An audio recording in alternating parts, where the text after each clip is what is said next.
Welcome to the Dang Good Show, episode 001. Life as it is already tough, so why not learn ways to make it a little bit more comfortable? Each episode, I will deliver straight facts to inspire positive change so you can live a dang good life. If you want to learn how to be more social and self-aware, or just want to hear some great advice in life's adventure, then this show is definitely for you. Hey, how are y'all doing? Thank you so much for tuning in. I'm your host, C. Dang, from beautiful Vancouver of British Columbia. In the past videos, or really, this is the first time I'm doing like a podcasty feel, I never really got to share more about who I am unless you actually follow me on my website, which is c-dang.com, or on my Instagram at Christine_Dang. So who is C. Dang? Well, for starters, my name is Christine Dang, as I just said. I am a woman with many creative drives, interests, and passions. I love the arts, music, streetwear, and especially dem sneakers, and have always been curious to explore in-depth topics about growth, traveling, and food. But what I'm most interested in since I was a kid is people, and to learn what I am capable of. So I've read a lot, and I mean a lot of self-help books, articles, and everything I can get my hands on to find ways to better connect with people, build better relationships, and how I could live a better and happier life, a more meaningful life with purpose. The more I read, the more I broke down a lot of walls and past beliefs that was actually blocking my potential to be happier and be more of what I can do.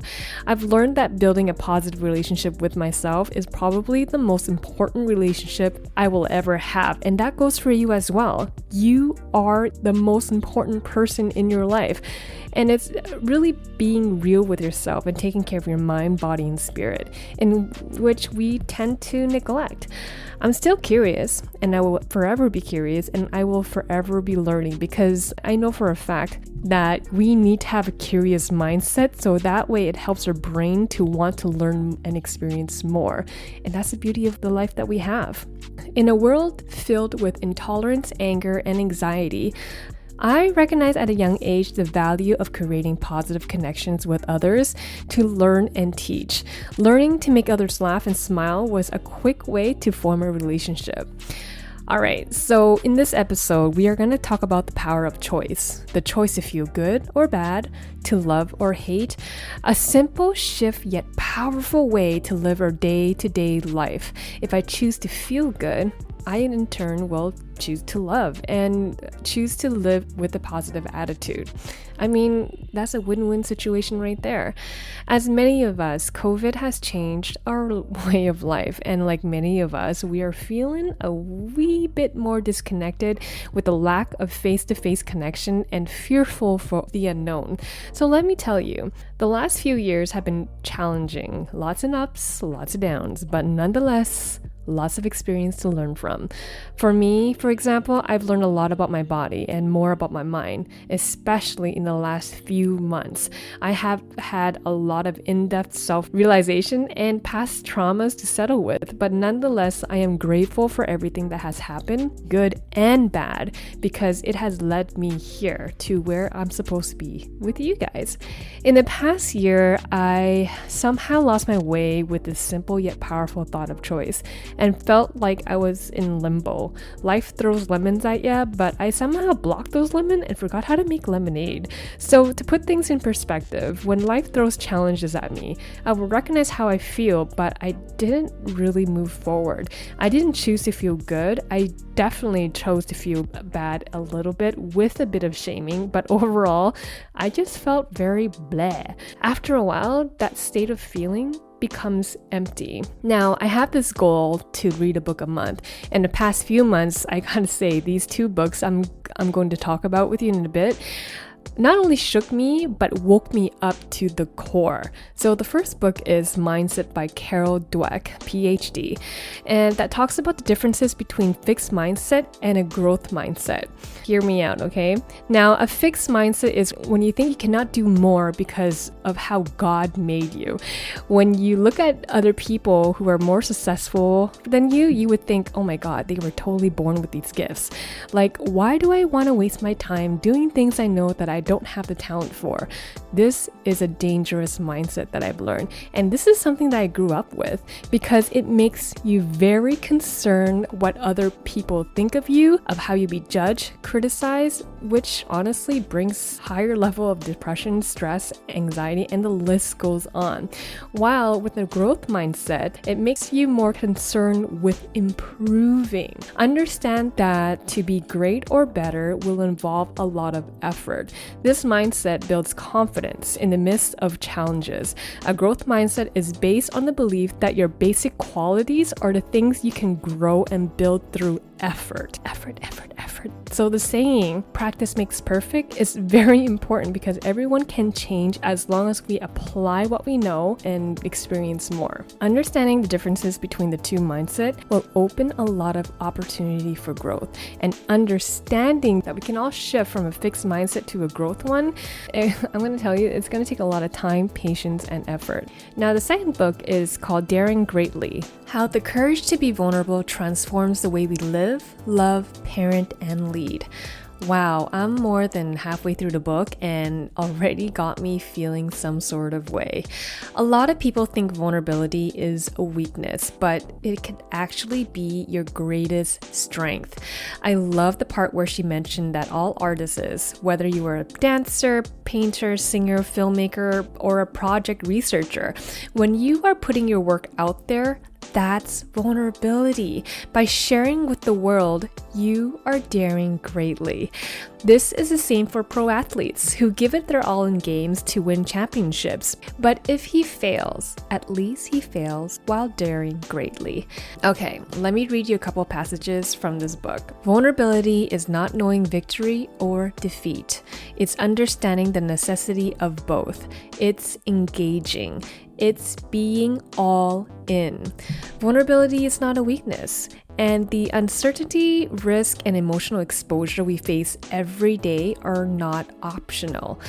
Our only choice is a question of engagement. Our willingness to own and act with our vulnerability determines the depths of our courage and the clarity of our purpose.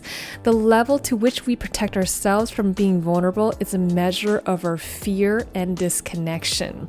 So, digging deeper into our thoughts, feelings, and understanding where it comes from, it's the most courageous thing anyone can do for themselves. Learning to accept who you are and your faults. And if you have faults you are not proud of, do not put yourself down or shame it. The most important thing is that you recognize this right now and you have the power to change any bad habit that was taught to you at a very young age. You are not stuck with what you have. That's the power of the growth mindset.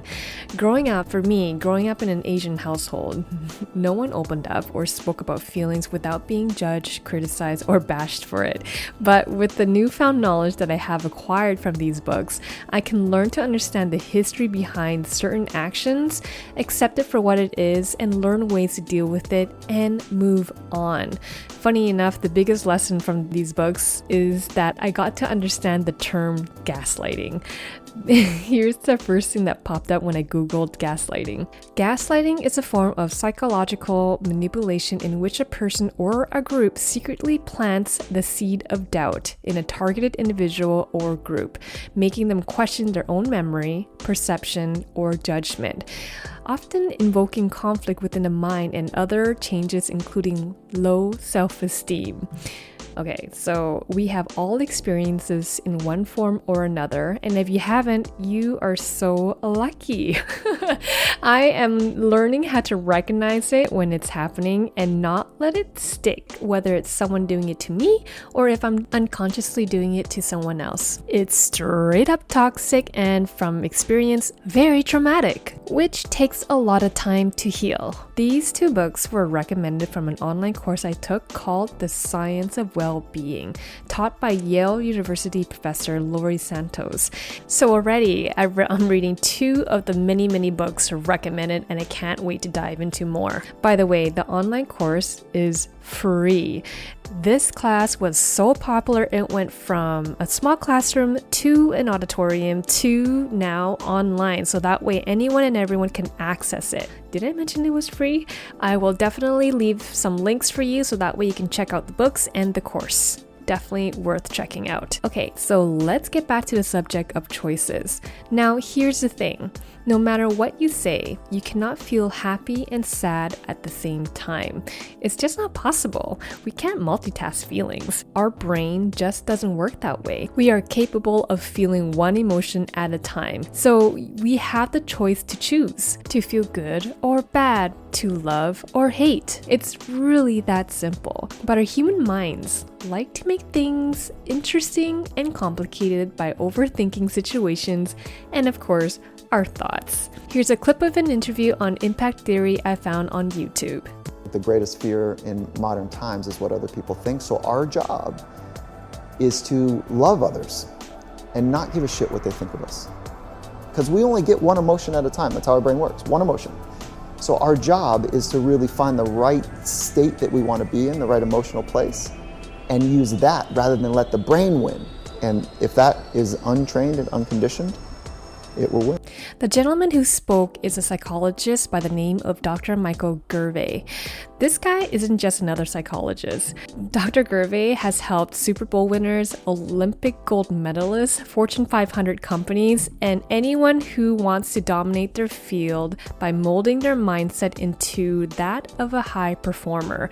Not only is this interview one of my most favorite ones, but his words hit home, like deep. He explained why he believes every great change starts with pain, about building relationships and balancing accountability with love, and breaks down the process of building self-awareness, but above all else, to always choose to love. I'm going to share with you two quotes that I find so good.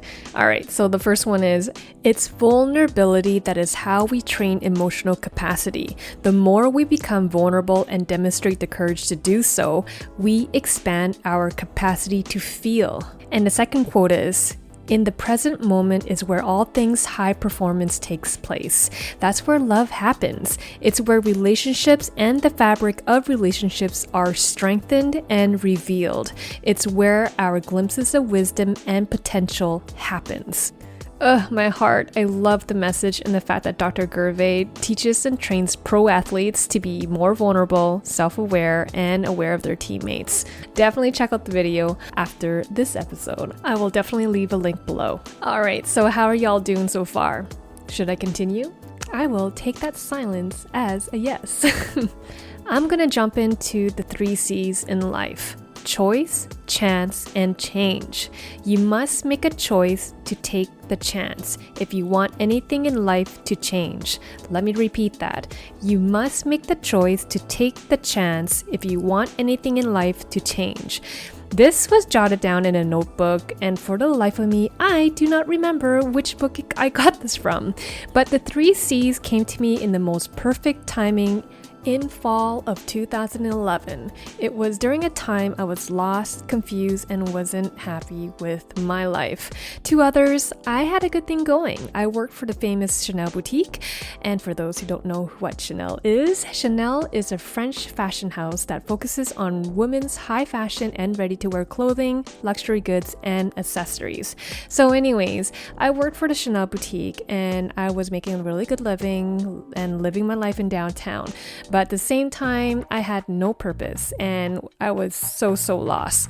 I knew I had to make changes in my life that would have been super scary and drastic at the time. The 3 C's helped guide me and motivated me to move forward. So I thought about it really hard. What drastic change could I make in my life that would really take me out of my comfort zone so I could grow? So the first thought was, I always wanted to travel the world and learn a new language. I've never been anywhere overseas. The second thought was, Where can I go that I won't know anyone and start from scratch? And the third, I googled what language is the easiest to learn. To my surprise, it's Korean, Hangul. The University of Oxford said Korean is the easiest language to learn in the world. Boom! This is perfect because I don't know anyone who lives in Seoul, and English is apparently their second language, which isn't really entirely true. The next few months before the big move, I took night classes to learn basic Korean. I handed in my resignation letter to Chanel. I sold my furniture, moved everything else either in a storage unit or my luggage, bought a one-way ticket to Seoul in South Korea, and lived there for 4 months. I honestly wish I could have stayed there for a year, but I had to come back for a wedding since I was asked to be a maid of honor. I was asked a few months before I left for Seoul. But overall, the trip was life-changing, guys. I must have an episode that talks about that trip for sure. It was the most amazing and terrifying experience. I am so grateful I made a choice to travel. I took a chance on myself and made the necessary changes to move forward. And it's all because of that quote, the 3 C's. It's amazing how a few words could hit you like a smack in the face. I was woken up. Another powerful choice that would do a lot of good in both your world and others is to be kind. We need kindness more than ever because 2020 came out with a lot of baggage and it's bringing the worst out of people. It's harder to be kind than clever. Amazon CEO Jeff Bezos once remarked on the differences between the gifts you're given and the choices you make. He said, "Cleverness is a gift. Kindness is a choice. Gifts are easy, they're given after all. Choices can be hard." Small acts of kindness is a choice people make that could positively impact others and brightens their day.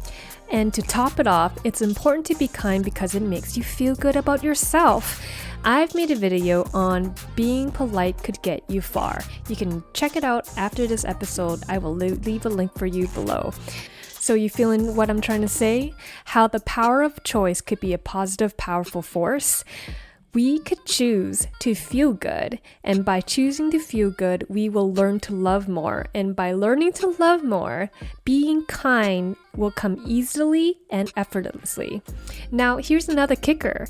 Choosing to feel good will kind of steer you towards a positive attitude. But if you choose to feel sad or bad, the outcome is, a negative attitude.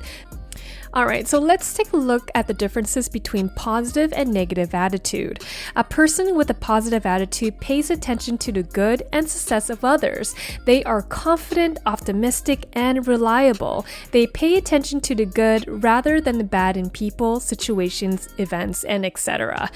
Now, versus with someone who has a negative attitude who only pays attention to other people's shortcomings. They are the opposite of optimistic. They have sort of a hatred for things and kind of very resentful, just to name a few. Not only do they look for problems, but they blame others for the problems. A life filled with a positive attitude is filled with positive impact. When we give the best of ourselves, we get the best from others. Let me repeat that. When we give the best of ourselves, we will get the best from others. With a positive attitude, a single act does make a difference. It creates a ripple effect that can be felt many miles and peoples away. Sir Winston Churchill says it best. Attitude is a little thing that makes a big difference. So our attitude towards people, places, things, or situations determines the choices that we make. If we dive a little deeper, you will learn that there are 3 different types of attitude that people will have: positive attitude, negative attitude, and neutral attitude. If you're curious to learn more about attitudes, I have made a video called How a Positive Attitude Will Make Your Life Better. Check it out when you can. I'll leave a link below. Thank you so much for joining me on the Dang Good Show.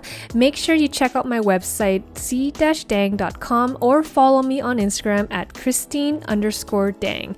If you like the show, subscribe where you can so you never miss an episode. While you're at it, if you find value in this show, I would appreciate it if you can give me a thumbs up and a good ratings on iTunes, or if you simply tell a friend about the show. That would help me out too. I'm going to leave you off with some words I found randomly scribbled in my notebook.